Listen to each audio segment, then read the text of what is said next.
All right, joining me now is David Schoen. He was Jeffrey Epstein's former criminal defense lawyer and President Trump's impeachment lawyer, by the way. So let me ask you, what did you make of it when you heard Trump responding to the Epstein questions this morning? Look, he's absolutely right, and I'm sure he's frustrated. He is not the story when it comes to Jeffrey Epstein. I understand that the New York Times, the Washington Post, Hakeem Jeffries, Jamie Raskin want him to be the story, and so they say he's deflecting. They're frustrated because there's no there when it comes to President Trump. I've made it clear, Jeffrey Epstein made clear, and he wanted it known that he did nothing illegal whatsoever with President Trump, and he had no dirt on President Trump. But they don't want to hear that story. And as I've said before, they would rue the day if any other papers did come out, because most of the papers that name names name people associated with the Democratic Party or aligned with them politically. But there's no client list out there. I don't know what it is they think ought to keep driving this story. And I think he's frustrated because it's detracting from the important business in the world and his initiatives. We've got hostages being held in Gaza now. We have a war in Ukraine and Russia. These things are a little bit more important, I would suggest, than Jeffrey Epstein and the fact that, decades ago, President Trump was friends with him and then ended the friendship openly and publicly.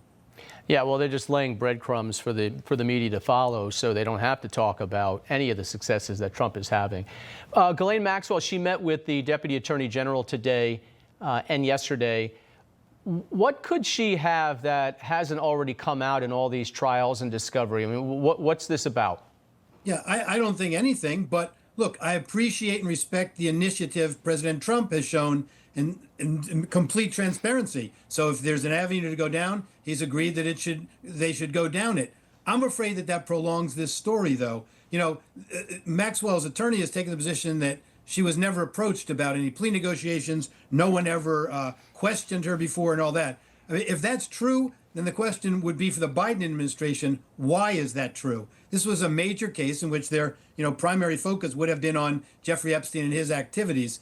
And if Maxwell had something to say and didn't want to do the 20 years in prison, you can be sure that she would have said it. She's already come out and said meeting Jeffrey Epstein was the worst thing that ever happened to her in her life. This is the guy she hung around with, for a good bit of her adult life. So that was just a self-serving statement. You can be sure she would have tried to have helped herself to the fullest extent possible. And whatever she says now is going to be questioned based on credibility on any avenue from either the left or the right. Yeah, that's a good point. Let me talk about the other big story this week, Russiagate, right? Tulsi Gabbard has said that, she'd refer Obama for possible criminal prosecution after documents show that he kind of manufactured this Russia hoax, trying to change the story a little bit. Trump was asked about Obama's presidential immunity after the Supreme Court ruling. Here's how the president responded. It probably helps him a lot. Probably helps him a lot, the immunity ruling. But it doesn't help the people around him at all. But it probably helps him a lot. He's done criminal acts, there's no question about it. But he has immunity, and it probably helps him a lot. He owes me big. Obama owes me big. He's probably right on that one, I'm assuming, right? I think he's right, but I'll tell you something very interesting about that struck me as soon as he said it, aside the fact that I thought it was a clever line.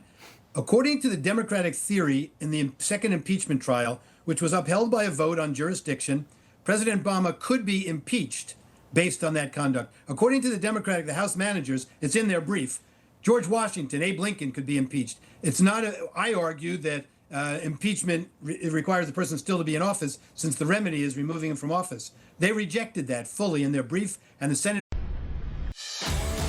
He loves the Constitution. He fights for what's right. He hates the bad guys. He's a freedom warrior. He's your freedom warrior. Watch Carl Higbie every weekday on Newsmax.